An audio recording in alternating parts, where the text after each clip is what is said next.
we're reading a new book, right? Yeah. Do I have to announce it? I mean, they saw that Katlego has it in the cut. My background blur is doing us dirty, but yeah, here you go. This is our book, guys. They saw the title. We're reading "The Art of War" by Sun Tzu. From this point, I want to say real quick, what's it with these Asian authors and the spirit of Taoism that's gonna be so cryptic and metaphoric? Like, what the hell? What the hell? What the actual hell? It's amazing, though, right? It's amazing. For me, it's hard to digest. Just like Taoism. What was the book we read? The Tao Te Ching. The Tao Te Ching. The Tao Te Ching. Just like the Tao Te Ching. I was reading it and I was like, here go that verse shit again. Here we go. No way. No way. You know what's funny? Every time I read one of these Asiatic books or Asian philosophy books, like I feel different. Like you feel like you have to think differently. Yeah, true. I tapped into something. Like every time I finished reading it, I felt like, grasshopper. It's because of the way they speak. You must first understand the way. What? Yeah. You're like, how does one even understand the way to begin with? What is the way? The way is the lay of the land and its people. Yeah. Is it this way or is it that way? All of these maybe it's a good time. Maybe it's a good time to mention that the book was written, Katli. I just want to get the date correctly here. Yeah. Approximately 2,500 years ago. So, like the Tao Te Ching, it's an ancient Chinese philosophy book. And just to put that into perspective, right? If you don't know how long ago 2,500 years ago was. Wow. No, I'm just saying, some people can't conceptualize. It's BC. It's pre-years. It's about from around 475 to 221 BCE. That's before the Common Era, or another way to put it, before Christ. Right, so before Jesus was born, 400 years before Jesus was born, this was written. So you can only imagine. I mean, the life of Jesus had to be chronicled after that. 400 years later, and then the Bible had to be compiled way after that. So if you thought the language of the Bible was difficult to understand, this might explain why this sounds so cryptic and it's speaking to a different time, different culture. It's like, let me put it this way. It's like those people back then listening to us say stuff like the culture or the slang that we use today. Or even saying stuff like. Like, I'm pretty sure the word like is using the word like concept. Yeah.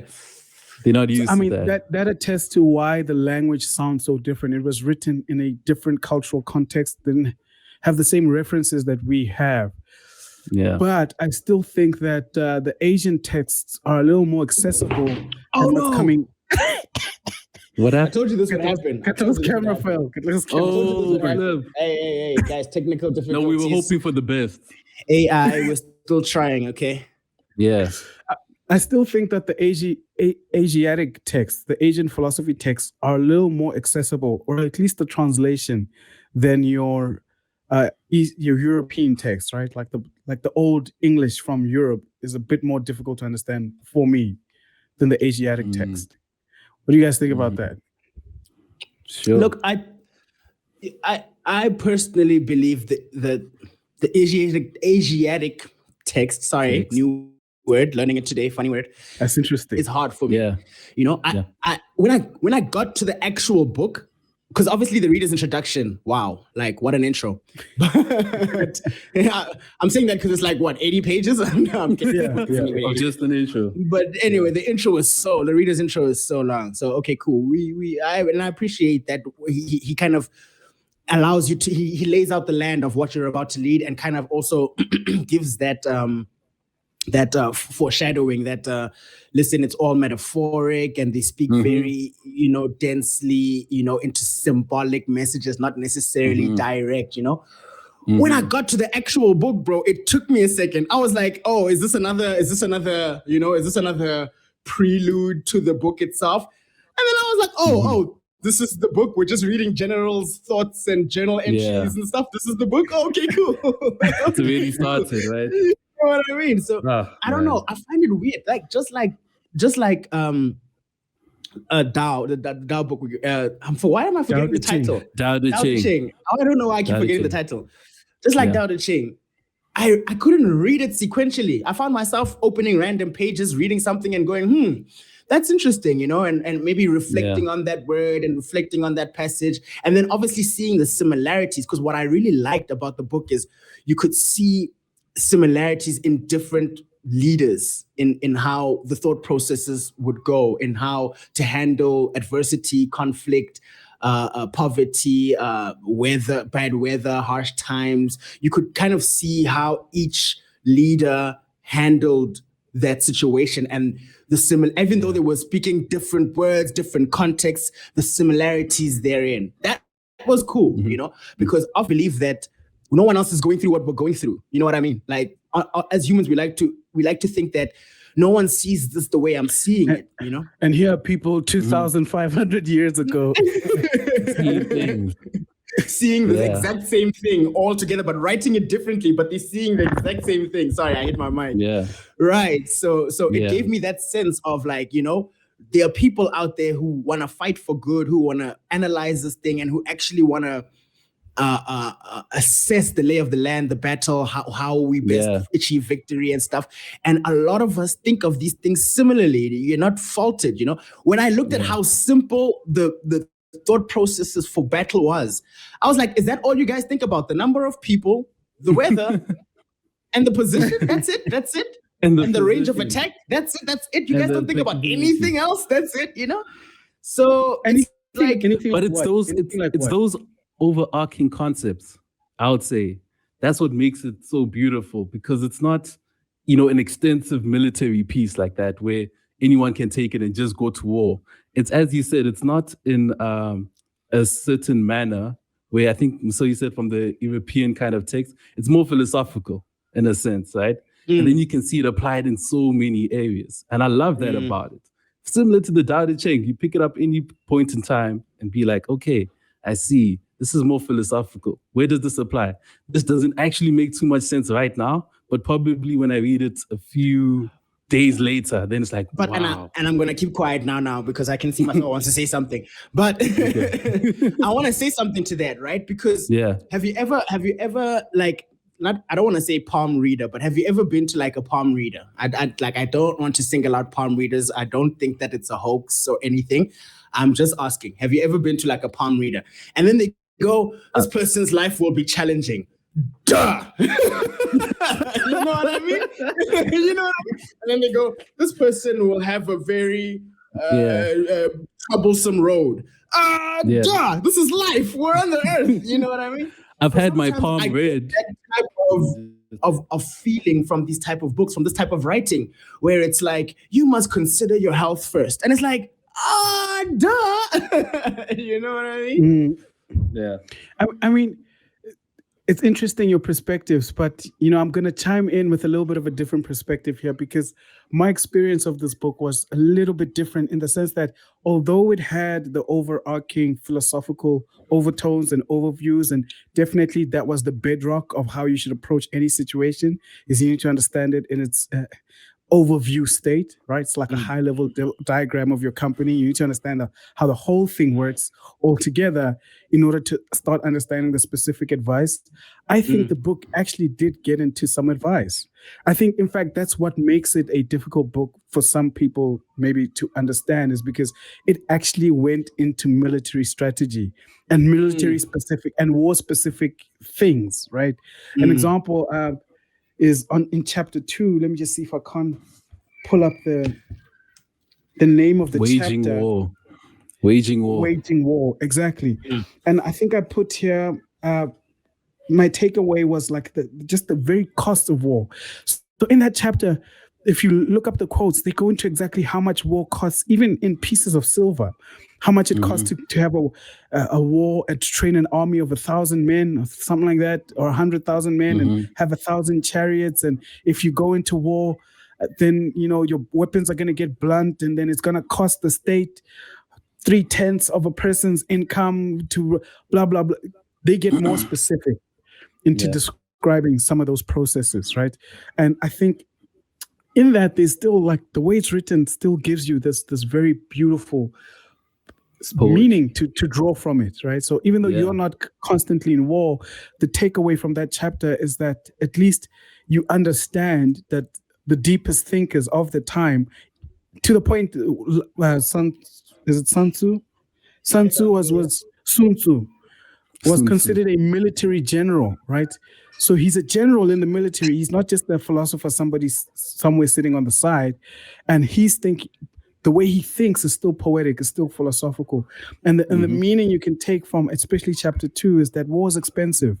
And although they're writing a book called The Art of War, they're not glamorizing war. They talk about the physical toll of war on the town as well, even to the victor. And even to the victor. Yeah, and exactly. The people that are, even to the victor. People, the actual slave. Nah, putting it in quotes because sometimes the victor doesn't really sound like the victor, doesn't it? Yeah, exactly. So I'm saying that all just to emphasize that although it had very deep philosophical overtones that can kind of blow you away in the beginning, you're like, oh, here we go, another one of those books. Dude, I definitely did that.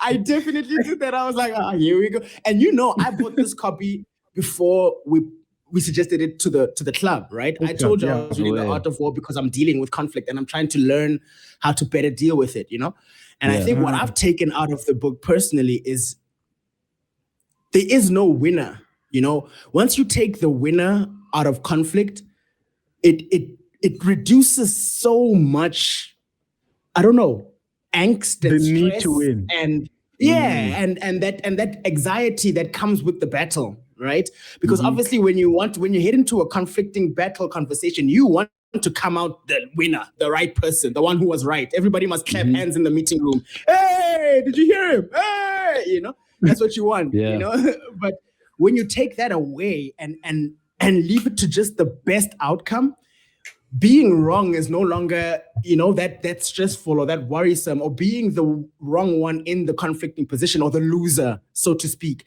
is no longer as stressful, right? As long as the correct outcome comes out. And that's what I took the most from it. But it was just difficult getting there. To that point. You know what I mean? One of the quotes that he had in the book was, "The greatest victory is that which requires no battle." So if you can avoid conflict at all times, rather do that. Ooh, flip. Ignore him. No problem. But yeah, I was saying that the one, if you enter a space where you can avoid conflict, that is always the better path to take. But also at the same time, knowing that conflict is inevitable, and hence you need strategy. Hence you need to know that, there is no actual winner at the same time. So I love it. Let me just say. I want to ask it also took me on a journey, right?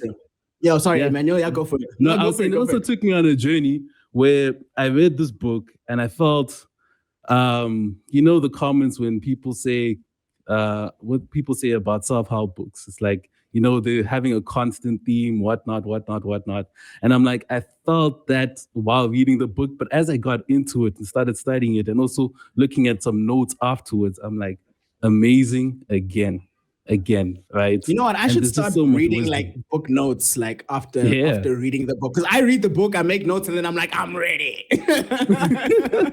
Because it's good to get different perspectives also from it. Very true. And I just saw it. Time you guys do this, and I haven't picked up on it. You guys did this for Walter Rodney as well, and I didn't pick up on it. I'm gonna pick up on it. I'm on your ass.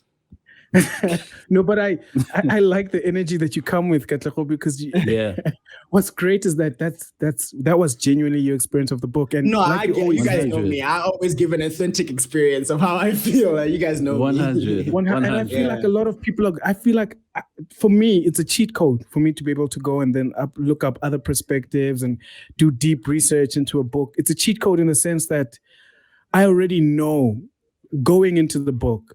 First, it's an important book. It's The Art of War. It's one of the best-selling books of all time. It was written a long time ago. It influenced entire governments. So already I'm like, whatever I feel about this book If I feel like it's not that great, I'm the dumb one. I need to go fix myself. Not that the book is not great. The book has already proven itself.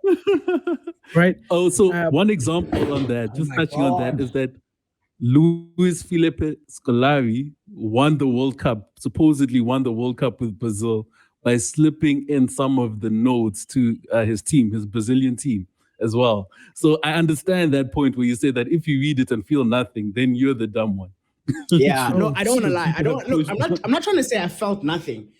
It's just that it was any passage I picked up. I didn't read it sequentially. I didn't like same as Dao De Ching, hey? I didn't read Dao De Ching sequentially. I just started reading there, and then one day I'd pick up and read from there, and then I'd stop as soon as I've had enough of these idioms and metaphors, because you need to chew. No, not like I've had enough. Like, you enough need poetry. to chew it up. You need to one line. You can chew up for hours. We can sit and dissect for hours, and that's what I guess don't like about metaphoric writing. It's also good, don't get me wrong, because life is not black and white. Nothing's black and white. You know what I mean? So it's also good, but I don't like that because it just leaves too much room for exploration when I'm trying to just, really get to the crux of this thing that I'm dealing with. And there's just so much room to explore, and I guess that's challenging. What I wanted to say to that is I felt some type of way, especially in relation to Abby, obviously, I felt this type of way when he spoke about how in war, obviously, I think it's in the first chapter, and in war, you need to ensure that everyone wants the same thing. Everybody in the battle room, everybody on the field, motivating them. It's not about motivation. It's not about that. It's not about like trying to get them riled up to fight. They need to be sitting next to one another, not worried about danger or dying in this moment, because that's where they need to be. Like everybody's on the same idea of the path, and that's the path of the leader, or same idea of the way, and that would have been the way of the leader who would have presented it, right? And everybody's like set in stone. So all the army men are sitting there, chilling, having wine. They could be under threat, but they all know that if should their lives go, they're ready to die and live for that moment, And I was like, yo, that is deep, because it made me think about Abby and how we formed and how there was a certain, it's not every day, but there was a certain point in time where we were all on fire and we were like, we all want the same thing out of this thing, So yeah, that was cool, man. And it's a testament to how, even though we're all in different continents now, we're all still trying to, not continents, but provinces now. Provinces. Soon continents. We are new, but soon continents. But yeah. And how we still, find it that we're all living the same kind of way, if that makes sense. But that would have been the way that Masego had presented to us when he started Abby, right? And now we're all kind of living and breathing and dying in this oxygen, in this space that didn't like technically exist at all before this. So it's crazy. I do relate to the book. It's just I don't like this metaphoric thing, man. I don't like it. Gone. What happened? No, I'm here. Trust me, I'm here. Okay. Family issue to sort out that side. Oh, okay. Cool. Okay, but I'm here. This is what I want to do, guys. This is what I do, because I feel like I don't know how long it's excuse me. I don't know how long it's been, but we've already dived into a lot of things. Into the main lessons of the book. So this is what I took away from the book, right? We already got into that conversation. Sorry. I heard you, Kat. I heard you, Kat. When you said I took away from, I'm like, dang, already? Like, okay, so we out? We can leave. Bye, guys. Hey, man, do we have an order on this podcast? Do we? Do we need an order? We don't. But you know me. Yeah, I only say that because... I know you. I only say that because it probably means I'm going to set up some context, right? Because I love that. I love context. I love understanding of how the book came to be, what was happening in the time of this book being even created, for us to get more insights into why it exists and why it's important, and how we should even think about it when reading some of these texts, right? So a little bit of background information. The book is written, we said, approximately 2,500 years ago. And we said approximately we're not sure, but it's between 475 and 221 before the Christ era. 221 years before the Christ era. That's a long time ago at the time. So this is what we refer to Katlego as ancient China, I think. But China was not really a nation at that time. This is what's interesting. China was a group of independent states, right?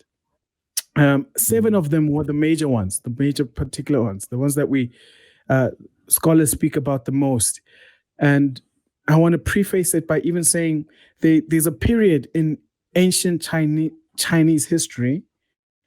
I just want to find the name of this period correctly. It's called the Eastern Zhou or Zhou. I just don't know how to pronounce it, but it's ZHOU, the Eastern Zhou period, right? Which lasted from about 770 years before the Christ era to about 256 years before the what do you call it? The Christ era. Before the Common Era, sorry, before the Common Era or before Christ. And this Zhou period was characterized by, there was a emperor called Zhou, I think that was his surname, but his empire was weakening, right? And the weakening of this central government, this was the central state of Zhou, as his empire was weakening, that gave rise to like smaller independent states, which caused a lot of conflict, right? So throughout that entire period, 7 major independent states would form under the rulership of 7 different dynasties, right? Those dynasties had name. Now a dynasty, Katlego, is like just a succession of emperors, right? And usually this succession of emperors is usually part of one family. So you'll hear that when historians try to speak about this time, they'll call it was sort of like a feudalistic period, right? And isn't it interesting how we learned in a Walter Rodney book what feudalism is? Remember, it's one of the economics. Yes.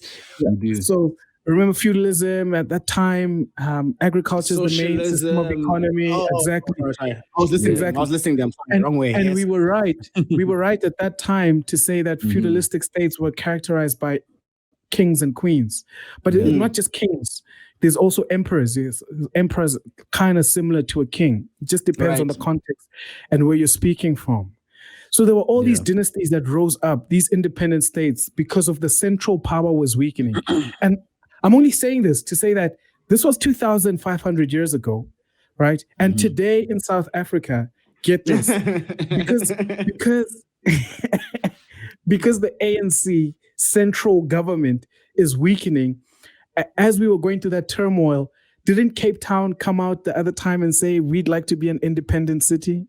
That's right. Apart from South Africa? Still pushing in a lot of ways. And they're still fighting for that, right? So, isn't it uncanny how history tends to repeat itself, where we go through the same motions and similar situations? You know, they say history doesn't repeat itself, but it often rhymes. That's I like how you know, because this is again testament to Walter Rodney. You said that eventually the system becomes the problem, and then it changes. You know, and 100%. You need to know what the catalyst for change is. That's yeah. You felt that one, right? Sense. You felt that one, right? You felt that one. I also got a chill when I said it. I got a chill when I said it. I was like, is that me? Learning? Am I learning? These books are actually making sense, bro. They're connecting. It's so beautiful. Right. So, and it's not the first time that this happens. It's not the first time that's that this the happens. insight. Right. Yeah. 100%. So we're in ancient China. There's the rise of all these independent states. They all have names. You can look them up, right? You can look up the name of these states or these dynasties. And during they call this, there's a name for this period as well. Oh, so they call these the warring states, right? Okay. I don't know if anyone was to pull up Google right now and type in the warring states, but they call them the warring states. Dynasty thing. I'm looking at the dynasty thing. The Wei, Zhao, Qi, Qi, Han. Sorry, I don't want to put us in the wrong position right now. But I'm there. Yeah, sorry. Keep going here with the warring states as well. All right.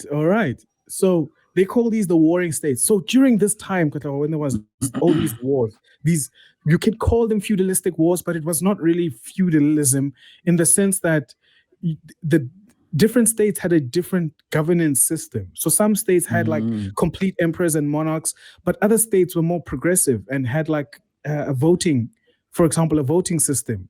Where they would vote for, it will still be a person in the royal family, but they would vote for a competent leader within the royal family. Or others, not even within the royal family. Others were completely democratic in the sense that anyone could become emperor or the rulers or what do you call it, governors. We just voted for them based on their competence. So that's why it's inaccurate to completely describe it as it was just feudalistic. But people often refer to it that way to get a better understanding of what was the nature of governance and economic systems at that time. You still had emperors, right? And then you had peasants, the same way you did in a feudalistic society. It's just feudalism developed in Europe, right? So we're on the other side of the world now, on the east in China. So that's what's going on in the background of this book. And then one of these independent states, one of these 7, was a dynasty called the Wu dynasty, WU, right? WU. Is it not WAEI? I thought I am seeing WEI. I would say Wei. Yeah, that is Wei. I don't see Wu here. I don't see Wu on the list. You're the same. Talking trash. Didn't do his research. No, continue. No, I'm kidding. No, continue. It's just not. I see it. I see Wu. I see WU. Take it back. It's in the corner. It's in the corner. No way. It's not even caps. Somebody share the caps. The guy is not important enough. The guy, I'll share my screen. The guy is not important enough. No, I take it back. But it's not important enough if the guy is in the corner here. He is in the corner. This is great that we can even. This is great that we could even see this, right? That's true, actually. This is a functionality. In the core, yeah. There, you see it, right? The Wu I see it. dynasty. It is important. It is important, this dynasty, Katlego, because I think, if I've done my research correctly, it's from this dynasty that it is rumored that Sun Tzu was from.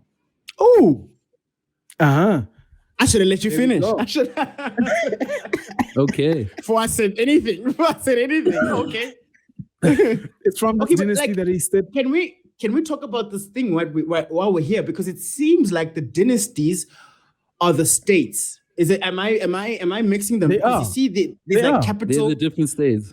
Okay, but like you see the Chu, the Yan. So the Wu dynasty is part of the Chu state. Am I getting the context of this right? No.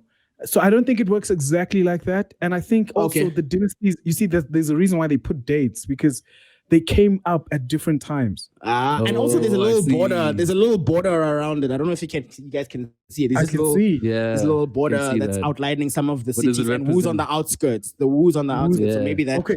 Yeah. We definitely need an expert to be able to tell us. Do you guys think this has anything to do with Wu-Tang Clan? Do you guys at all? I keep saying it, and I keep going Wu-Tang Clan in my head. There's a lot that it could. There's a lot that it could do with, right? These names are common to me. A lot of these names are in Taken, like Wei Wulong, right? Yeah, and Feng. Right? Feng is a character in Taken. That's right. So I don't know, Katli. We need experts to.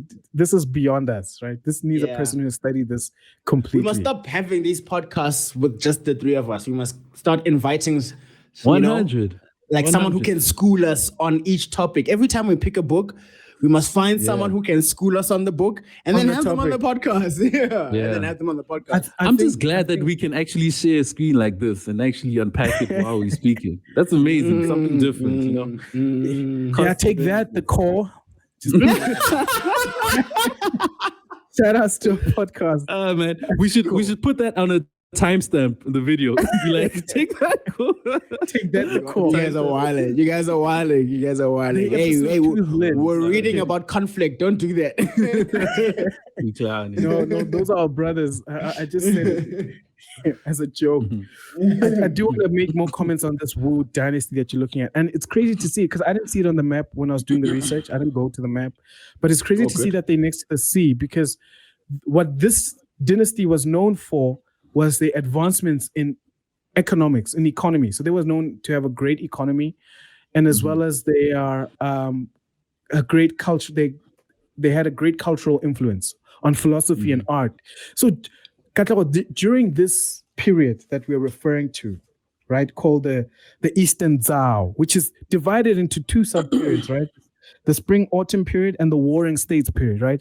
But this entire period is when a lot of the philosophers that we come to revere today in China came to be. So this is where your Confucius, when they say Confucius said, this is where they come from. This is when Taoism was formed. It's during this era. So I'm just saying that because in the beginning you're like, why does this all sound like? Why does Taoism find its way into everything and all the rulers? This was the not necessarily Taoism finding its way into all the rulers and stuff. I understood Taoism as the way, as a Chinese philosophy for the way. So when I saw the way in this book, I was like, you know what it's I mean? connecting. It makes sense, right? Yeah. So not just that. It's just that I hate that. Why is it that all these authors wrote in metaphors? Like, why couldn't they just say? Why couldn't they just say the inundation of the Nile is when the water goes? Why all of them and be very direct? Well, all of them going water into wine. Yeah. Like, why is everybody doing this? I can tell you. And Emmanuel, maybe you can stop sharing screen for this point. I think. Oh, it's me. It's me. I think it's Kat. Yeah, I think it's Kat. Yeah. I actually have a part of this answer. Katlego, it's because before the technology of written text, right? A lot of these people were still coming from an oral tradition where you had to remember the stories that were being passed down. They couldn't just tell it wasn't written down. It had to be creative because you had to remember it. It's like, that's why song lyrics are easier to remember than an essay, right? Because the song is creative. So they did that the same with stories and important messages that they needed to imbue.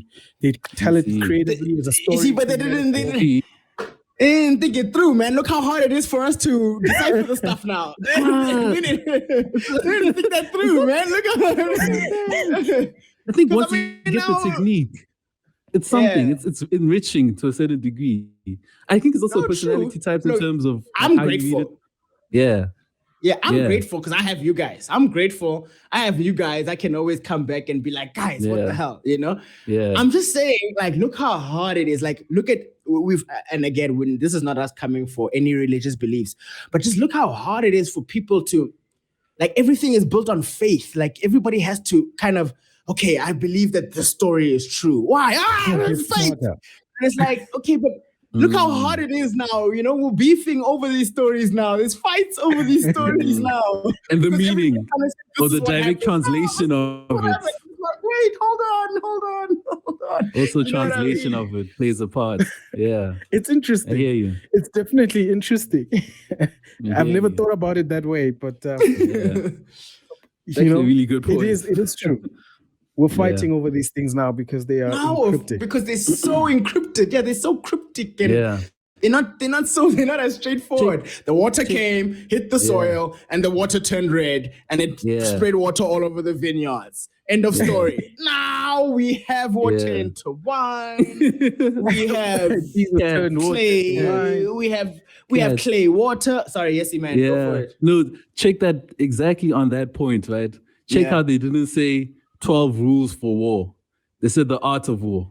Already by that, it already leads you into be like, okay, what does it mean by art of war? And how you're supposed to even think about it like that. Right? That's a good point, Emmanuel, because I came in on some 12 rules tip. You're right. Yeah, exactly. Now saying the art of war. Now what is art? A certain mastery in something that goes beyond just do this, do that, do this, do that. Almost similar to rules, right?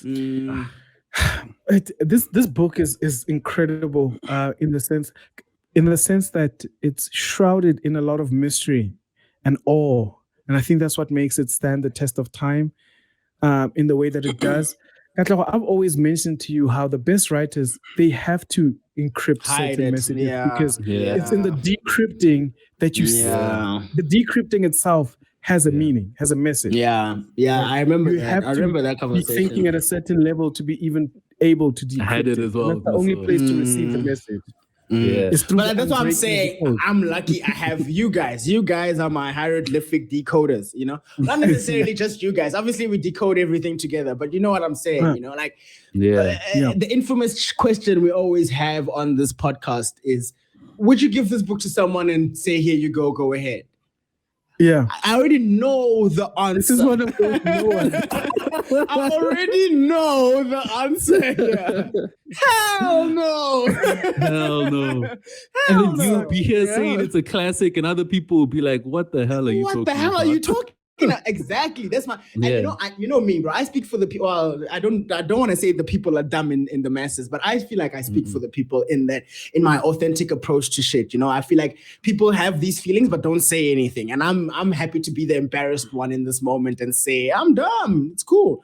No. It's just, it's not, you know, it's not, I don't know, man. Like where we are in life, attacking this type of literature, you need to take a real huge step back. It's where we are in life, the way we understand the English language in general. We always talk about how it's limiting, and this proves it right here. You know, it's limiting because they didn't have enough to kind of set it in stone. There was no certification sticker, digital accreditation to say that this is the verified story. They didn't have any of that, you know? So it's like to go to someone in 2023 BC and think how he thinks is borderline impossible. in my opinion, you know, and that's why I guess I'm so frustrated with the way these people write. These people, I'm so racist. The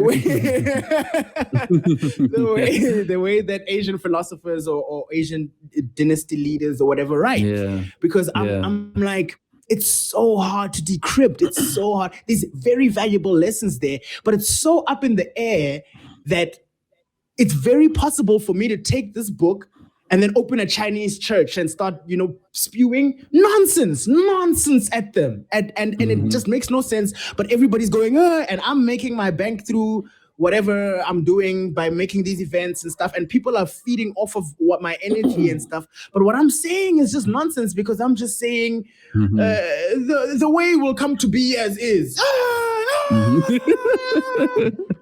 You know, like I just feel like that's a bit, you know, we need more certainty. It cannot be just faith. Yeah. I think the beautiful process that's happening as we're going through all this literature is that you're building the tool set that makes you able to start gaining certainty from whatever you read. I think it's great that we chose the books that we have because all of them have been challenging.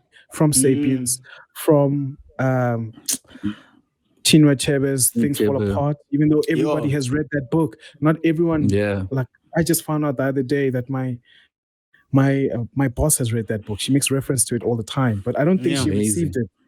It's just like everyone is listening to Kendrick, but not everyone is hearing everything he's saying. I believe if our parents are of the same age, they were forced to read that book in varsity. To read that book at school. It's like the Othello of our time. You guys know Othello. We all read Midsummer's Dream. Right. There you go. We read it in school. But that was tough. So there will be easier books, right? Books that are written for today's audience, right? By modern authors. But what I love about veering into the ancient world is how much it forces you, like the cultures are so different that it just gives you such a better perspective on life, a bigger perspective on life. There's so many things that comes, especially if you do understand, especially if you do start to break through the fog and start to gain clarity of 100. What must have it been like in that world and comparing it to what's happening in this world, drawing those parallels allow you to see certain things clearer. especially things around like morals, behavior. You start to think about life differently when you imagine that in certain African tribes, girls were getting married at 12, for example. That's very controversial. Today, it's like you're a pedophile, right? And it's like, it's cool. We've determined that with our new standards for human rights, and that's okay. Or how African women were walking topless. Today, you're a hoe and it's unacceptable and you're a slut, right? Diving into different cultures allows you to kind of stand on top of both cultures and be like, but why is it wrong in one context and not wrong in another context? Like, why is it pornography right now, but it's just not. I don't know. In another context. I think exactly what you're saying is my frustration, like, okay, we're on the same page. Exactly what you're saying is my frustration, it's like, look, I know that I'm getting better as a human being as we go along.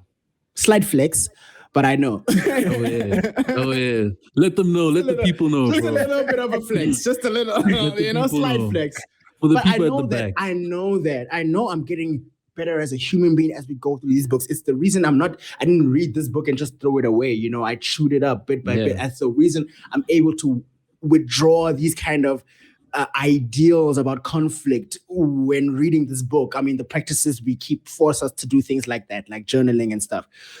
So I think my frustration is in what you're saying, like let's talk about the naked woman as on its own form. If there was, don't you feel like if there was less confusion around this type of text, we'd have a better understanding of. But how do you get to less confusion if we don't do what we're doing now? I hear you, but I think I hear you. No buts.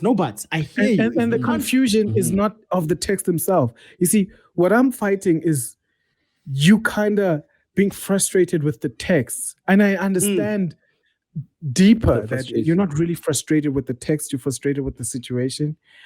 But it's not the text's fault. We are stupid. It's our fault. No, that's so true. No, we don't do our due diligence. You don't read enough. You're on TikTok. I totally believe that. Yeah. You're on TikTok. I mean, Masego, just as an example, you see, you doing that extensive research, looking into the clans, looking into the, what you said, warring states, right? Yeah, warring states. That's so much context. You know, that once reading it on a surface level, you're like, what the hell? Right? But doing that research, instead of being on the socials or something and unpacking it from there adds tremendous value. You begin to understand that angle that they come in with the language. And Katlego, that should be the standard. Let me add that that should be the standard. Like we should not have a culture of mediocrity when it comes to literature. We should, when we pick up a book. I remember our English teacher used to say that you need to read a book cover to cover. And I used to be like, really? But the stuff that's unimportant. She's like, no. Like, she reads it from the cover of the book, every single page, everything, the letters to whoever, the reference, even the references, and then the back cover as well. So she reads that information about who's the publisher, when was it published, and I didn't even know what research she did beyond that. She even used to emphasize how you need to understand Latin because it's the foundation for English. So that's the level of, that should be the standard, is what I'm saying, Katlego. I hear what you're saying. We're not familiar. We're dumb. What we're used to is go get your money at work, drink your alcohol in the club, marry your children, marry your wife, and also, love your children, and right. Yeah. No, I feel your vibe. Right? Excuse me. Also, when we pick up a book, we expect to, this is a really nice book to read. It's not, I understand nothing. What can I do to engage with this text more? I'm sorry. Wow, this is really challenging. There we go. Why is it so challenging? What don't I understand about it? We just like, it's a nice book. It's pleasing me. We think books are there to serve us, whereas we have to do the work to get served. And that work is war. That's war with ourselves. I just had to tie it in there. Yeah, that one's a deep one. Yeah. The war with ourselves is a deep one. Run that one back, for sure. Run that one back. The war with ourselves is a deep one, man. That one. So let's talk about more concepts. I want to bring the conversation to more concepts from the book, right? Yeah. Although So this book is a book about warfare, of course, right? But it's so philosophical that many authors have indicated that you can apply this to your everyday life. They say business leaders have used it, not just political leaders, even sports teams have used it. As Emmanuel even pointed out, a specific example of a sports team that used the principles to go on and win the World Cup. So the book is all encompassing. And I think it's all encompassing. The realization I had while reading the book is that life fundamentally is conflict. Let's pause on that for a second. Because we're going there now, right? After reading this, I mean, Katli, before coming into this book, and I didn't know that this book would come into our lives at this point, but I was really frustrated with life as an adult, right? Because it seemed like a veil was going off my eyes where I felt like, why does it feel like when I'm at work, I'm at war? Like, why does it feel I'm at war with my boss? Right. And then even in my personal relationships, like if you've ever had a girlfriend, they say all's fair in love and war. There's a reason why they put those together. Right. Because even in my relationship, I started to feel like, why is this a battle? Like, why is this a battle? Why is there no? So I felt like the cobwebs were coming off of my eyes slowly as I was getting more life experience in the workplace, in life in general. And the older I'm growing, the more I'm understanding that life fundamentally is a conflict. But what I mean fundamentally, I mean even the ingredients that make up life itself.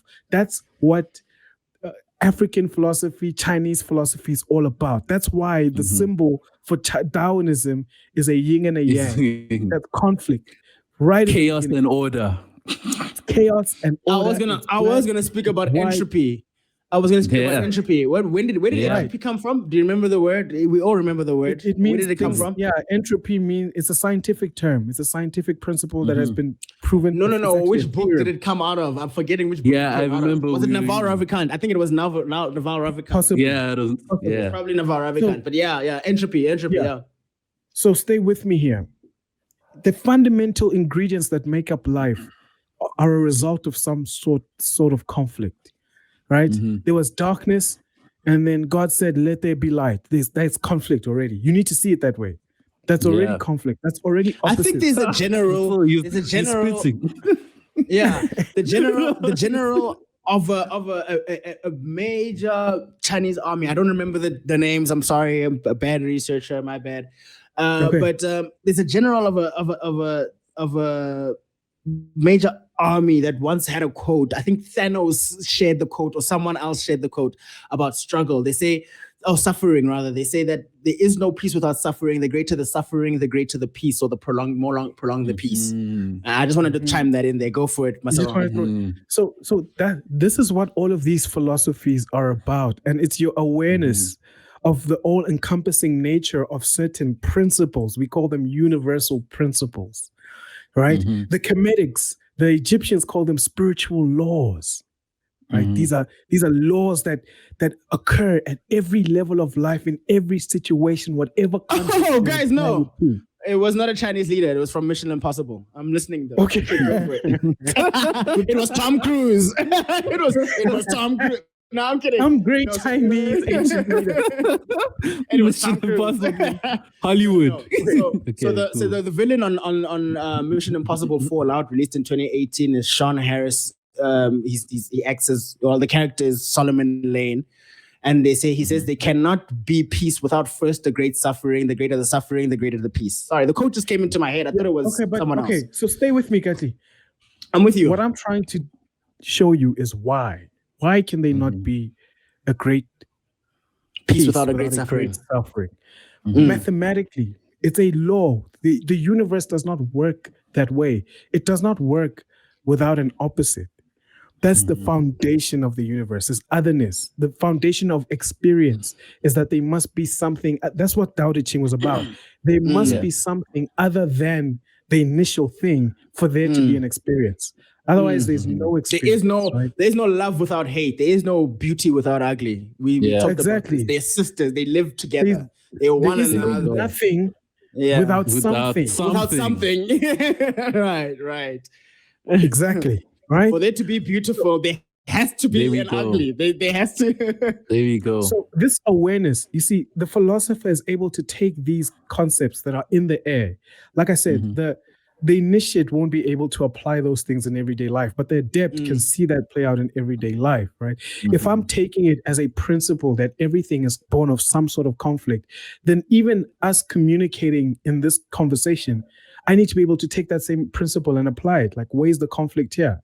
If that's the initial principle, how does it express itself in the communication that we're having now? If it's fundamental to all of reality, and how one of the ways it expresses itself is that all of us have something to say.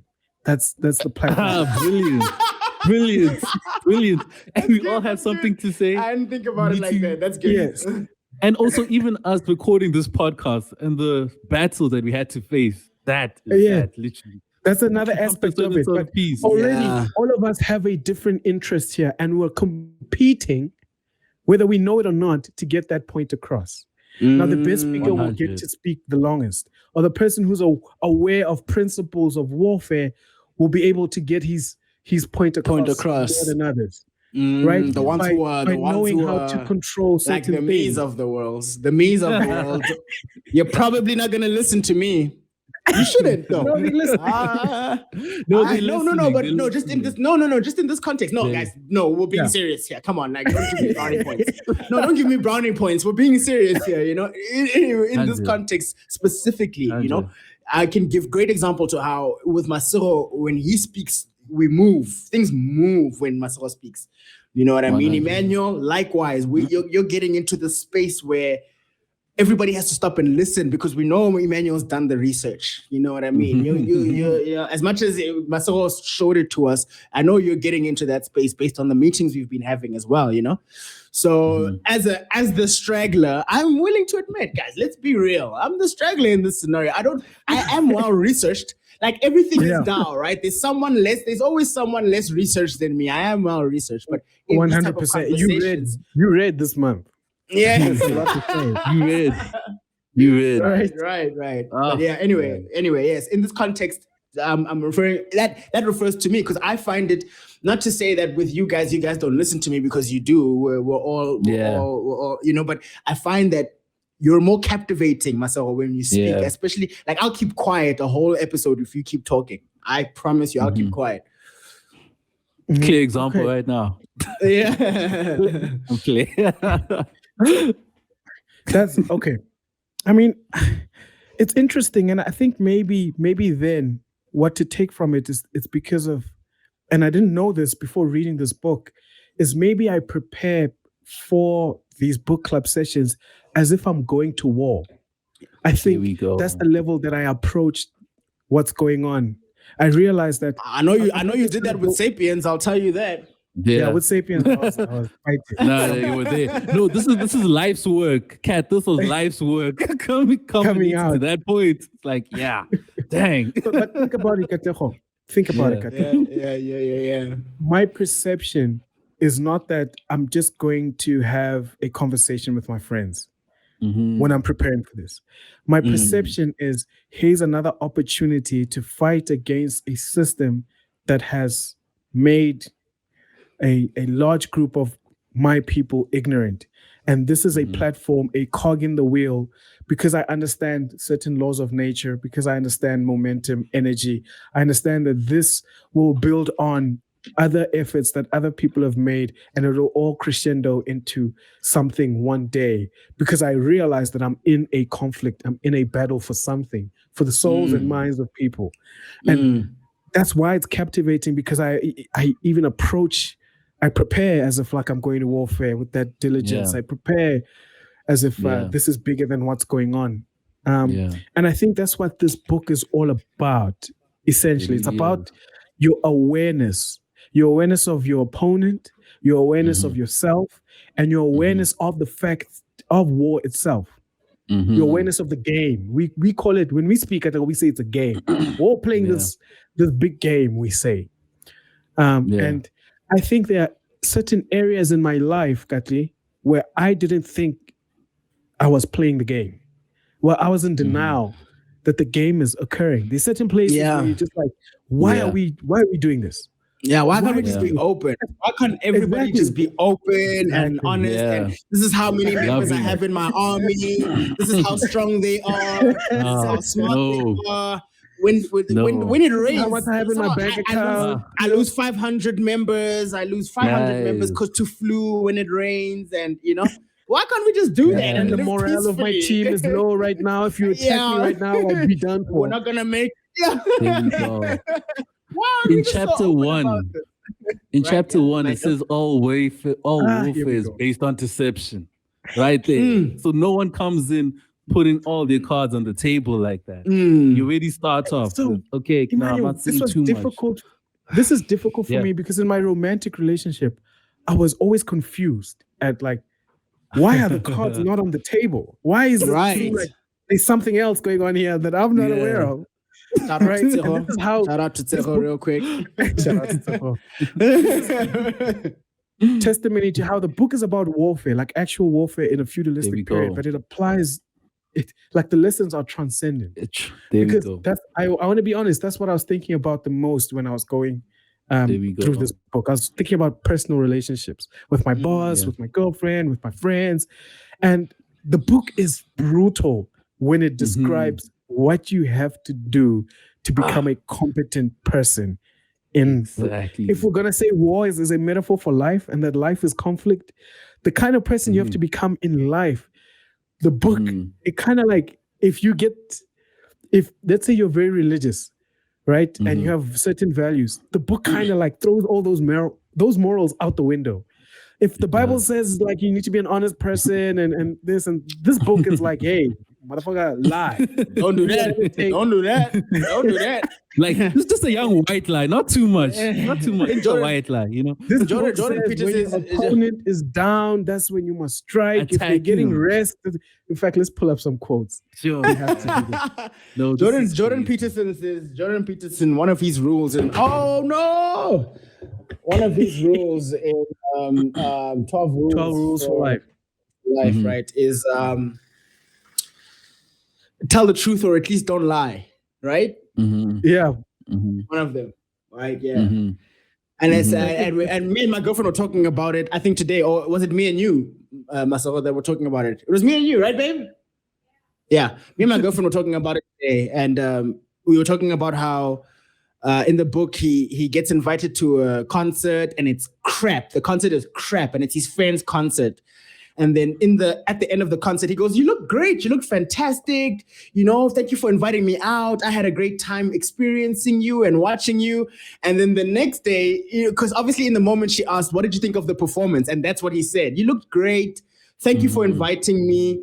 It was nice seeing you on stage." Those type of things, right? Not lying. He's being honest. But then the next day, he's like, "Do you really want to know what I thought about that thing?" Because in his mind, it was shit. It was shit. He was like, "Oh man, the performance was terrible." He was like, "Oh, it was terrible." As he's telling you about the comments he's giving this girl, it's funny because as he's telling you in the book about the comments he's giving this girl, it was nice to see you on stage. He's like, in my mind, I was like, that was so terrible. That was terrible. He had the awareness, which is obviously Masego, what you're talking about. He had the awareness to be like, this is not the moment to tell her. To be honest, there we go. It's not the moment to tell her the truth. This is not the moment to tell her the truth. Right now, I need to lie, but not lie, but not tell the truth. Yeah.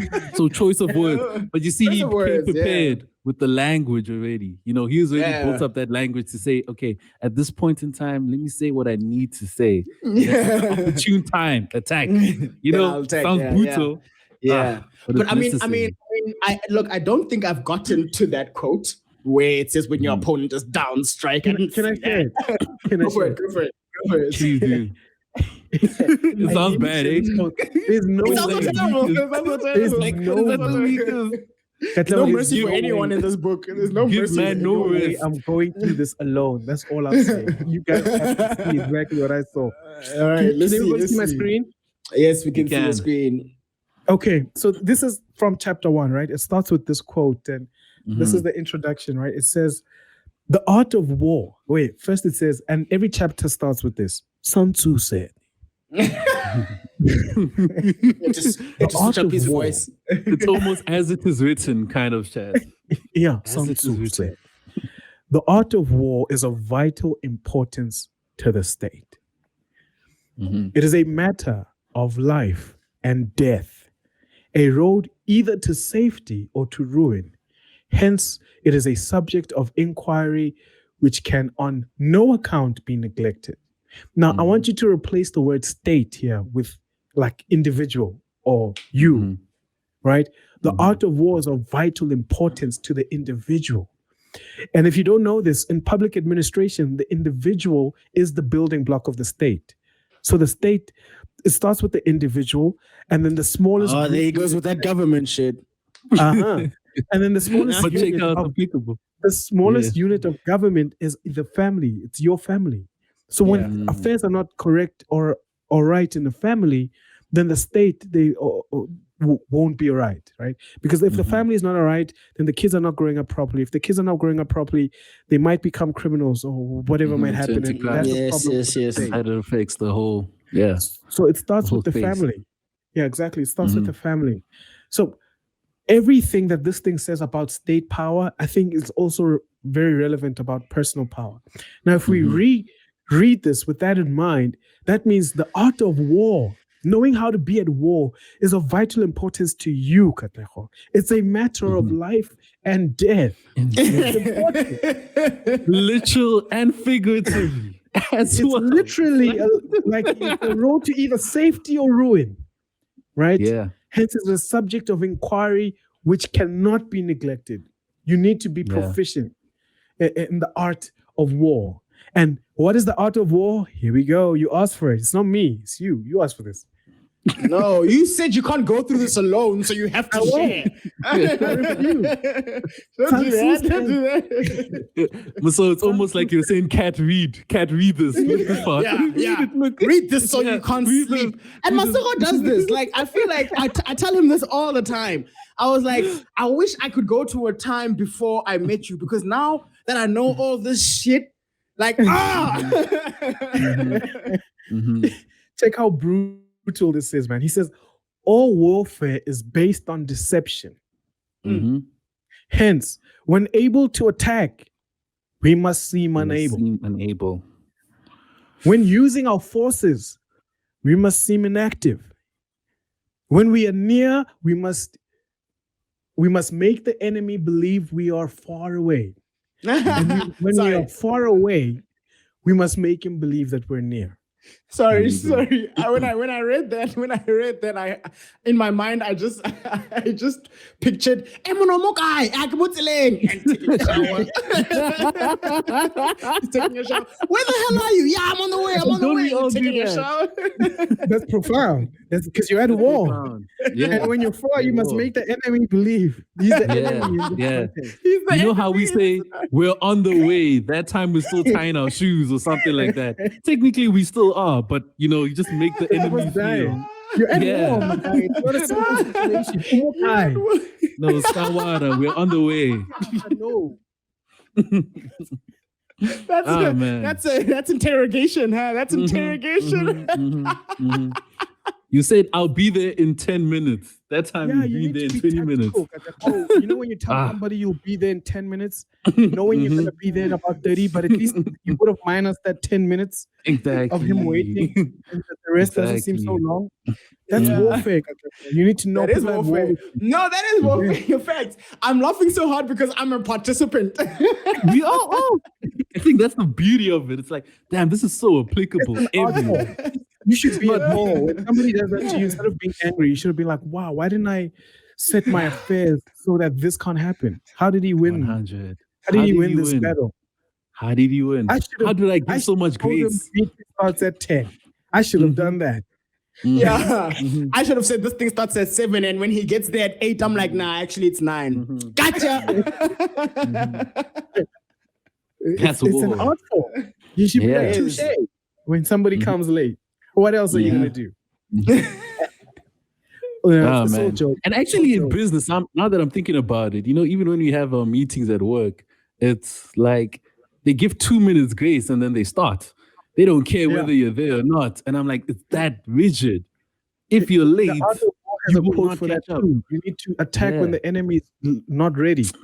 It's not ready, and you miss vital. Or even those lectures, at school, when you're not attending class and they see that the venue is pretty empty, they give the most vital information at that point in time. Lecture is not recorded. Then you come to the test, and then homeboy over here is saying that, oh yeah, this is what he said on that day when you were not there. And I'm like, when you were not there. This is, it's called tactics. That's what it's called. There's a chapter on that. Right? When you're at the weakest. I'm going to share more quotes. It's not done. It's not done. I'm still taking it back here. I'm quiet. When I'm quiet, I'm thinking. I'm just like, yes, like it, hectic. Actually, I see. So I just don't know if these things sent in order. That's why. So give me a second to see if I can pull up the correct link.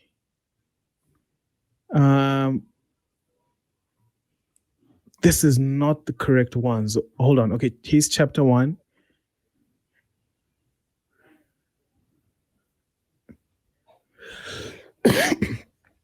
Please excuse me. There's so much in this book. That direct and indirect attack as well. I saw it. I was like feigning, almost acting like you're direct, but actually using indirect, making the opponent seem that you're unorganized. You're disorganized. I like that one because I like to. I like that one because I like to play the jester. I like to play the jester. I always say this to people, and it's a dangerous game. I tell people all the time, it's a dangerous game because when you play the jester, it's hard to switch and get people to take you seriously. When you play the jester, because you're always playing around, right? And I like that because when I'm always playing around, it makes people feel like, oh, this guy's not serious. And then when I get serious on your ads, you're like, holy. You never know. When I switch up and I get serious and I start talking about software and goals, and then you go, wait a minute, who is this? Who's you? You're applying the art of war. And then I talk about my business and stuff. People go, wow. When I walk around the streets like a jester, J. Cole says, please don't get confused by this homeless aesthetic. Whole lot of M's in my bank account. It's a part of a longer flow. That's what he says. Please don't get confused by this homeless aesthetic, dog. Don't get it confused. There's a lot of M's back there. There's a lot of people, Katlego, doing exactly that, living life that way. It's just not being what they appear to seem or hiding their strengths. And it's good to approach every interaction like that. I want to read some more quotes, right? They're not in order. I was hoping to go through this in order because it was profound the way that I read it, but maybe it will still be profound. So here's a quote, right? It says, if we wish to fight, the enemy can be forced into an engagement, even though he be sheltered behind high rampart and a deep ditch, right? So you can force your enemy to come out and fight, even though he was safe this entire time and he had the advantage. All we need to do is attack another place that he will be obliged to relieve. So wherever he's strong, right? If your enemy is strong and prepared and what, attack another place because then he'd have to hasten. That's like. Sorry, I'm making funny comments, and please take us seriously. But I'm making funny comments. That's like when people say your woman knows how to make you angry. Like you'll be chilling, you'll be good, you'll be high, and then. Well, you mind your own business. That's why you ate my ass on Thursday in front of people. Now you gotta come out of your shelter like, I need your ass. When did I eat your ass? Now you're defending yourself in an area you're not prepared to defend yourself. You were right about who should do the dishes tonight. So that's why I'm going to bring up the night you ignored me yesterday. Now there's an opportunity for you to be wrong, even though you were not wrong in the first place. You were not wrong, exactly, Max. Yeah, it's all strategy. Yeah, it's all strategy. Yeah. That's all I heard when I read this. That's all I heard when I read this. This is what it says, Katlego. It says, "Oh, divine art of subtlety and secrecy. Through you we learn to be invisible. Through you inaudible. Hence we can hold the enemy's fate in our hands." Right? It's like this is the art of war. Hence that General is skillful in attack whose opponent does not know what to defend. What to defend. There we go. And he is skillful in defense whose opponent does not know what to attack. Yeah. Right? Can you go through that one again? Go back. Hence, that general is skillful in attack whose opponent does not know what to defend. Wait, what's general in this context? General is a general, like a military general. Military general. No, wait. Hence, that general is skillful in attack whose opponent does not know how to defend. Yeah. So general is that leader, that military. Okay, military. I think they just should have put the G in capital. But I know. Yeah, something about this is confusing me a bit. But okay, No. You can apply it to you. You can just think about it as you. But they're talking about actual warfare. You know how this is. It's like in a fight, right? Yeah. If you know you and your partner are going to fight about something today, I want to talk about this. Yeah. All right. Go for it. It's going to happen. You come prepared with a different fight about something that you know they had not prepared for. Now I want to talk about something like this. How about this scenario? And I'm listening to you, and I agree with that point. But like, listen to this scenario. There's this tactic in war where you get people to fall on their own sword, and I don't know if this relates to that at all. And I've seen it being applied, right? You've worked with people who are emotional, right? Like at work. There's a quote for that. Okay, cool. All right, then it's coming. Okay, cool. All right, I'm pretty sure that. Yeah. Maybe we'll find it. So I'm just going to read past a lot, and then we'll have a full discussion so that this is not too long. No problem. Sure. So appear at points at which the enemy must hasten to defend. March swiftly to places where you are not expected. Right? That deception. If the enemy is taking his ease, he can harass him. The general can harass him. Right. So if he's resting, if you're sitting on the couch and you fought with your girl maybe a day ago, and now you're getting your mind together, that's the perfect time when she must come and make it worse. Don't give you time. That's how she's going to win the war. To think, right? Only problems. If well supplied with food, you can starve him out. If quietly encamped, you can force him to move. Right? And this is like chess as well. You always want the other person to react to what you're doing. You don't want to give them time to strategize. You want to put them under pressure. By holding out advantages to him, he can cause the enemy to approach of his own accord. By inflicting damage, he can make it impossible for the enemy to draw near. So this, you feint, like you just pretend you're weak, and maybe the enemy might hasten to come to attack by his own, or if you inflict damage, the enemy does not want to come closer.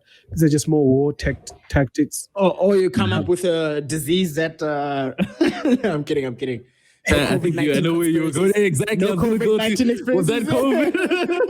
No COVID-19 conspiracies. Check out a couple of people. So therefore, the clever combatant imposes his will on the enemy, but does not allow the enemy's will to be imposed on him. Right? Sure. Whoever is first in the field and awaits the coming enemy will be fresh for the fight. Whoever is second in the field has to hasten to battle and will arrive. We'll unpack. We have to unpack this. This one hit me hard. We have to unpack that. Sure. We have to unpack that. So I think those are from chapter 1. They didn't mention the exact quote I wanted, Katlego.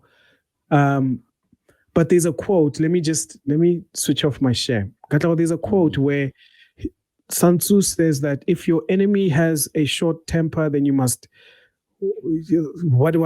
I think it was relating to what you were about to say. If your enemy, wait, so you're switching it off. Yeah, cool. In editing, you must remove that link, because we use the same link every time. No problem. You shared your screen and it shows our meeting link. If people see that, they'll bombard us and stuff. Cool. Or we must just create a new meeting link and tag it in the group. Anyway, I was gonna say, I've seen this strategy being employed, and I never knew. Like, I know it's not nice, but I can see how killer the strategy is. Because in business, people don't like emotional people. Like, you can be how brilliant you are. If you're shit to work with, dude, you're out of there, dude. You're out of there. Your emotional intelligence is so important. You can be how smart, bro. If you're a bad person to work with and you're always moody and you're not going to gel in the team. So I've seen this strategy being applied by someone, and I'm not going to say names now because, but anyway, I've seen the strategy applied by someone to someone else, someone who's ill-prepared, someone who has a very short temper, trying to get them riled up in front of decision-making parties to try and make him look bad. And he does it very often, just making him pissed off and stuff. It comes to a point where the guy has to even drop off the meeting because he's emotionally feeling, some type of way. Yeah, he's not just charged, but like he doesn't have the emotional intelligence to sit and be thinking and just think this guy is being an idiot. He's unintelligibly giving facts that are not true, instead of just keeping quiet and just being reserved and waiting for him to waiting for his chance to speak. He's now going, "Oh, that's not true. No, that's not what I'm saying. Oh, no. Oh, no. And he's getting frustrated. He's saying fuck shit. And then in other meetings, he'll even drop off. He'll even just drop off and leave the meeting. And we'll be like, "Where did he go?" And he'll be like, "It's probably because this guy said this and this and this." And it's like, I see that strat. Low key from my side, I was seeing that strat because I was like, okay, cool. Everything went south and stuff. And he said some crazy stuff that shouldn't have been said. I get that part. Why'd you just drop off? That's a bad look, bro. That's a bad look. Even if you went in the wrong, to just walk off like, "Oh, I don't need this." Like, we are all not worth your time now because this person pissed you off. That's a bad move, because then we go, "Wait a minute, what's that?" You know what I mean? What's that? And it will probably happen again. Therefore, the respect and trust diminishes. It goes a bit. Yes. It goes a bit. Incremental. Yeah. It's like, okay, once it was shaka, but then do it twice, thrice. It's like, it's like, look, we get that this guy's being a dick right now, but you also have to have the emotional intelligence to have the show go on, because the show must go on. The show must go on. Yeah, it's kind of like how other people are behaving does not justify you behaving in a terrible way. Right. And that strat gets used on people a lot, especially people who have, like, we just talked about it, like with the girlfriend situation. That's why you ate my butt last Thursday. It's like, I can't keep quiet after you just said that. Like, and it's provoking. Did you check that quote that if your enemy has a choleric temper, seek to irritate him? Yeah, continue. Yeah, continue. So I think that's the quote that I was looking for. It's like you exploit your enemy's weaknesses. And that's what it's about in the art of war. Does the book, I want to ask, I know we want to go dissect all of the quotes we just read. I know we want to go through it and share some stories. But I want to ask, does the book talk about how to pick friends? Because I haven't alliances or anything. No. It doesn't. Yeah. It's all about the enemy of life. Yeah. Okay, good. Organizing your team. Because I'm curious, because I'm like, geez, man, like, so in this book, I just feel like trust no one, always be playing the game. And that's hard, because I've talked to you, Masego, about how I feel, So, Katli, Jordan Peterson speaks on that. It's like, you don't necessarily want harmless people on your team. You want people that are dangerous, that can connive, that are, it's like, it's like you want dangerous people in your life, in your circle. You just want those people to be on your side. It's kind of like you can't avoid the realities of life. You can't avoid like what people will be, the nature of humans. And I think it's a mature way of looking at it, because some people, the toxic version is feeling like trust no one. You know, those people that think they're on top of the world because they're aware that you can't really trust niggas and whatever. But they unable to build any kind of alliances in life. They isolate themselves. So what do you think? Because I talked about the concept that I had, that I learned from BE 2.0, Becoming Beyond Entrepreneurship by Phil Collins and Bill Lazier.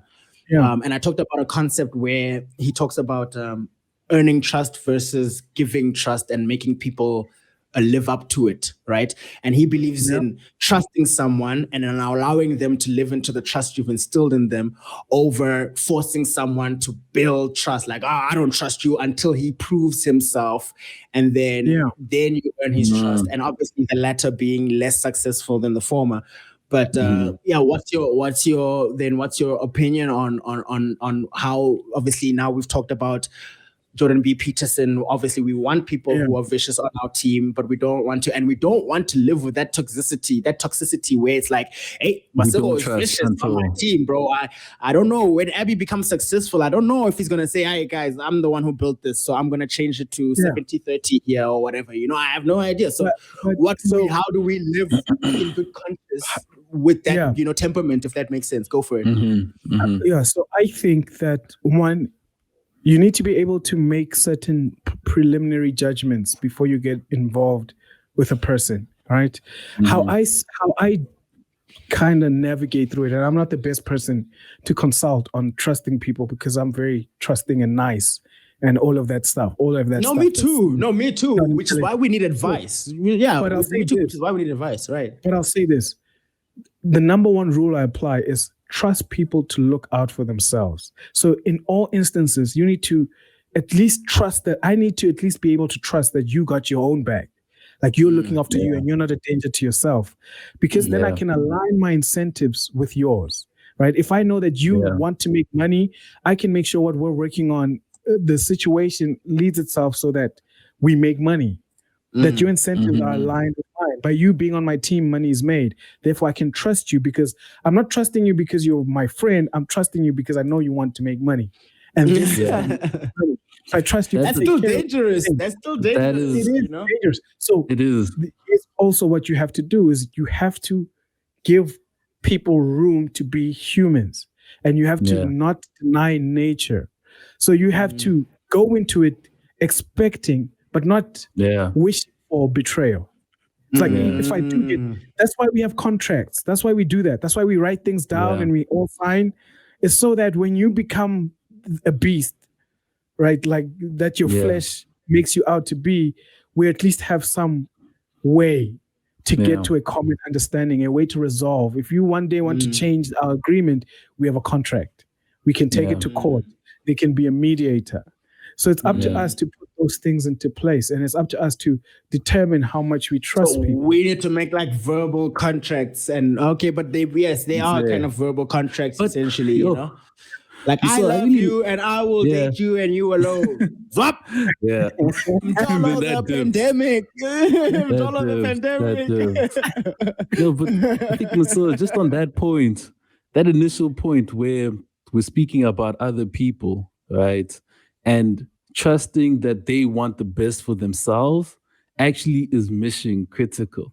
And that's what I think Sun Tzu was saying in terms of planning. You have to study your enemy really well. Because if you can see that your enemy or the person that you want in your team, per se, is doing things well for themselves, and you can just provide another vision to say, okay, do you also want to do this in this space? Almost in a sense where their habits are informing their decisions and where they want to go. And you can see through their actions that you're like, okay, I trust that this person is doing this for themselves entirely, not necessarily just me. And therefore, it's a bit more reliable to continue that person in a certain degree. Yeah, I agree with you, Amen. And also, Katlego, and another important, just to add on top of this thing, another important thing to note is that winning people over that way is the supreme excellence. I think he mentions it in chapter 2. That supreme excellence in the warfare is to not fight. In a sense, the art of war is to not be at it's not to fight. Right? That's you're always at war with somebody, but when you're not fighting, you're and how to win without fighting as well, right? So what that could mean is that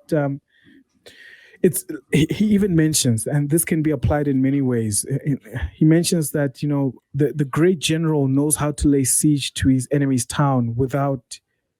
Knows how to win over the town without laying siege to it, right? Without sending people to come, and knows how to use his enemy's resources, and knows how to what do you call it? Forage. Basically, when you win a war, you don't want to destroy what the enemy has. You want the value built in that thing to serve you, right? So I think as you're playing this life game, in a sense, war or fighting is an art form because it's not only in the negative context. It's not only just with negative conflicts. There's positive conflicts.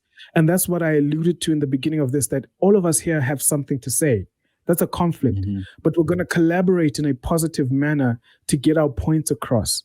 Now, we're engaging in conflict, but it does not have the same, outcomes and connotations as what we'd consider a negative conflict. Right. So conflict does not, what I'm saying is that conflict does not just come together for bad things. Conflict can come together for good things. And part of knowing the art of war is understanding that if I'm in a business with Katlego, there's conflict. Part of the conflict is that he has his own business. He wants to build good code. He's making money with his company. And I want his time. Now there's a conflict for that time. Now me winning is me still getting your time. And you winning is you giving your time and keeping the time for the things that you need at the same time. So we've engaged in a conflict, and I've won something from this conflict, which is your time, but it does not feel like I was fighting you or I'm engaged in anything negative with you, right? But because Katlego has seen benefits. Yes, my awareness of winning this battle is to understand that it is a battle, right? Yeah. I'll give you a perfect example. We had to make a big decision about whether the call stays on our YouTube platform or not.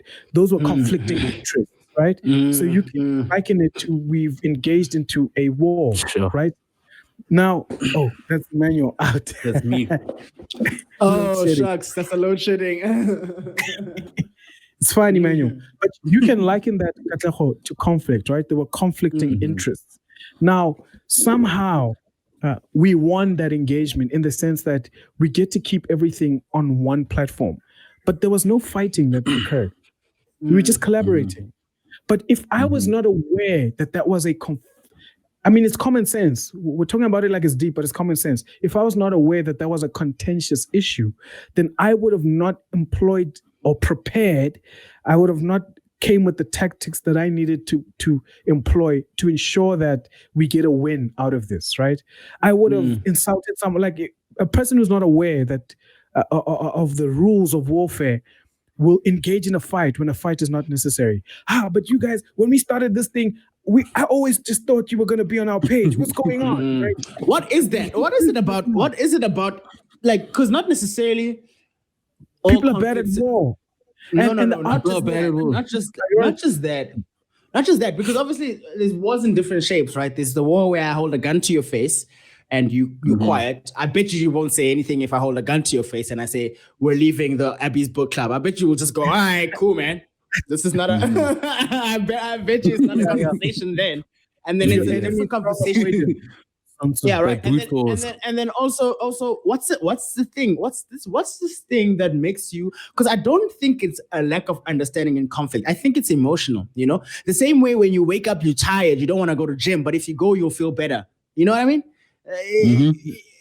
When someone starts conflict with you, you immediately feel like you need to fight back. Immediately, it's like a reflex, right? But then you say, okay, this is how I'm going to handle it. Yeah. It is a lack of intelligence of the tactics of war. And I think we're speaking in warlike terms, right? This is the taxonomy that we're using right now. The group heard me say taxonomy. So it's the choice. These are the words that we're using right now to describe a process of being aware of what's going on. Right? When you need to wake up for the gym and you need to go, you need to realize you're in a conflict with yourself, but you lose because you don't know the rules of the game. It's like in chess. Yeah. You've gone through the process of learning chess right now, Katlego. You think if you don't learn the strategies, the tactics, you're going to lose the game because your opponent is just ahead of you. Right? And I think the book goes into detail on when to pick a fight, when to not pick a fight. Right? It goes into detail about things like that, the cost of fighting. When you fight, it's going to cost you all these certain things. I think if you read the book in enough detail, you will start to understand how to apply it to every situation and why people fail at certain things. Like the person who decides to fight back, even though it's not the smartest thing to do, they've not put enough time into strategizing, into planning, for the conflict that's about to occur, into considering whether they're going to win or not. They're just unaware. They're unaware. Yeah. So whether they win or lose to them is entirely up to the skill of the person fighting them. Yeah. Not them. It's not up to them. Yeah. Whether they win or lose is up to the person engaging them in a fight, because they are so unaware and not in control of the outcome of the situation. Whereas you can feel like, Katlego, if you look at a person like me, why is it that whenever we get into some sort of altercation, if I'm not able to get on top, if I'm not able to win the argument, why is it I know sometimes I don't think it's worth it, I make the mistake, right? But why is it that I know when to leave the conversation or when to not pursue it further? Or if I do pursue it, why is it that I only pursue it if I'm going to win the argument? Why do I... Have you ever seen us arguing on the podcast? I'm only arguing when I know the outcome, when I know you're not prepared. I'm more prepared than you in this argument. Yeah. So when you see me fighting, you're seeing the emotions that you think we're disagreeing, but like Lao Tzu says, it's like, I've already won. Now I'm just going through the process. Realize. There we go. And literally, I was gonna say that quote, just alluding to what both of you guys said in chapter 4, Tactical Dispositions. It said, victorious warriors win first, then go to war, while defeated warriors go to war first and then seek to win. So those people that act out of character, just burst out of anger or say something that they haven't really thought through, they're seeking to win through their emotional outbursts, right? But the person on the other side who's already prepared, who's already understood the terrain, has already won, because they know from every angle at which you might come through what you're gonna play. Yeah, you don't go to war and then try to win. No, I've won. Okay, now let's execute that winning. Let's execute the thing out. Yeah, cool. Right, and that was a brilliant thing. Katli, you mentioned the time where you have conflict at work and you had to go journal. You saw how that made you better prepared for whatever is going on at hand. 1,000%. On the table and all of that, right? 1,000%. So, there's lessons in that. You'll talk more to it if you want to, but I think that's just what's going on here. This is a powerful. When they said you can throw away every self-help book and just read this. Yes, in the beginning, the language will be intimidating and the poetry and the context and everything. But Katlego, it's one of those books like the Tao Te Ching that if you meditate on this for the rest of your life, you're going to become a formidable person. The Chinese just have something, man. And it shows in how they've risen to the top of the world economic power today, right? Some people are saying that they're even more powerful than the US already. We're just waiting for the US to admit it. Right? That's what they're saying about China. So, I don't know. That was my rant.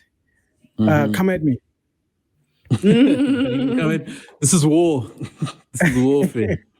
No, I hear you. I hear you. Look, I definitely don't think it's to a lack of intelligence and knowledge. I think easier said than done is what I always say about some of these things, because you learn the concepts, you become intelligent and you become habitual in understanding some things. But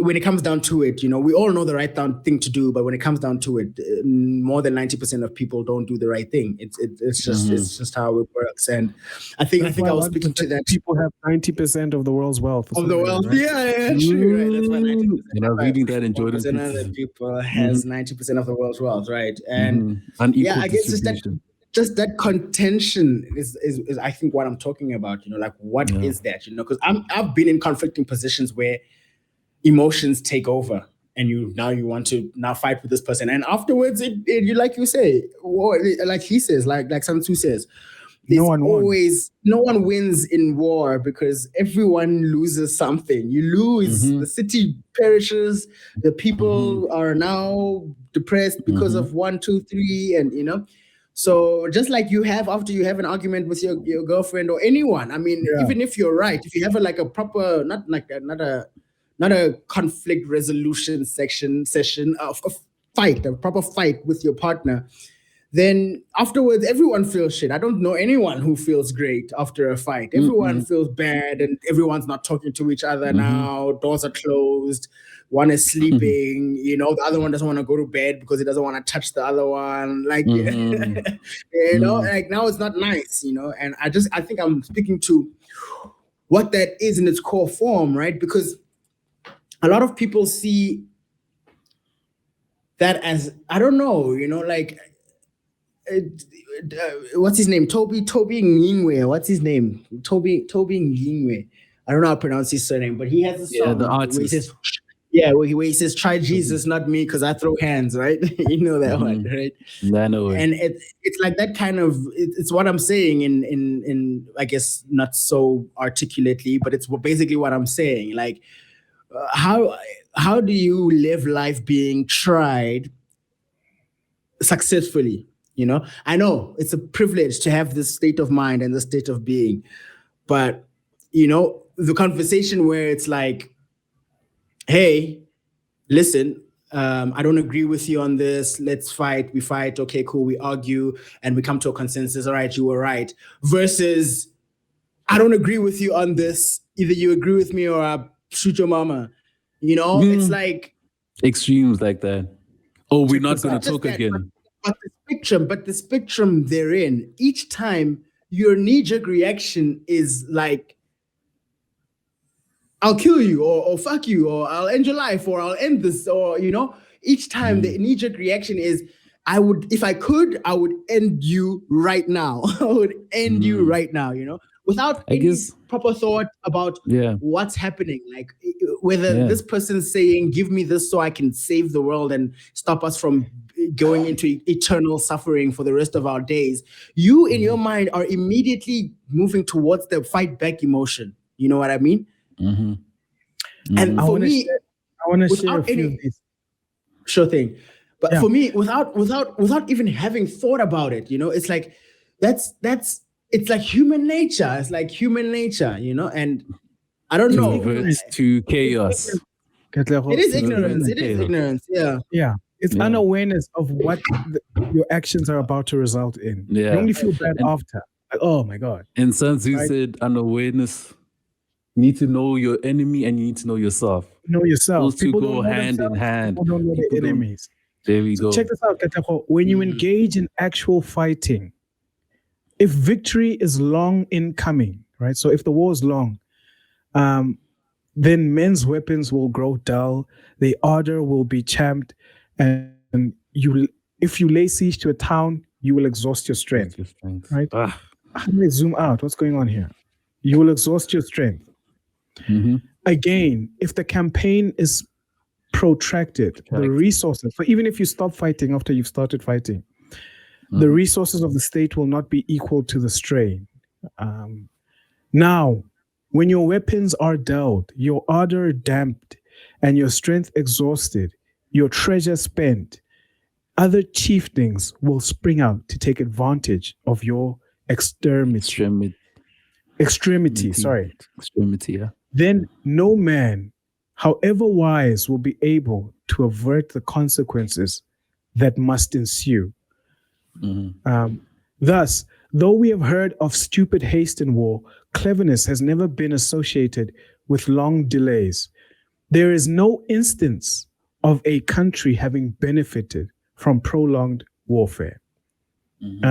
One more quote, if it will load on time. It is only one who is thoroughly acquainted with the evils of war that can thoroughly understand the profitable way of carrying it on. So I think that's an important part to point out, Katlego, to say that some people, you're only expressing these frustrations because you've kind of set yourself out to be a good person.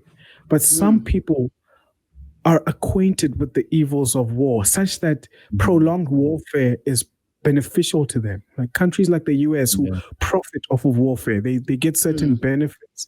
The Chinese culture, saying that the Chinese culture, even the African culture. Oh, I'm still sharing my screen. Chinese culture, even the African culture, although we are furious warriors, we look down on warfare. We don't worship it, right? Because we lose from the interaction. Like we want to be good at it to win, but we lose from it. But there are certain people, if you take that as a metaphor, who you're confused, like, why is that person, I'll shoot you, instead of trying to figure out the logical way? It's because they've become acquainted with the evils of war. They've set themselves out to be that kind of person who I don't know. It's deep. It's a bit deep. But I believe it is. It's actually pretty heavy. You're confused, but the conflict makes sense to them. That's where they. I don't know. And your disposition, in a sense, is you should pick your battles very wisely. Go down the route or the terrain that you want to go down. Because people will exhaust your weaponry, your men, your energy, right? And people will exhaust that, and you'll be left with nothing. And then the strongest one will come and attack you again, right? So the choice of battle that you go on is very crucial. That's also what's coming out from this book. I mean, guys, the art of war. What can we say?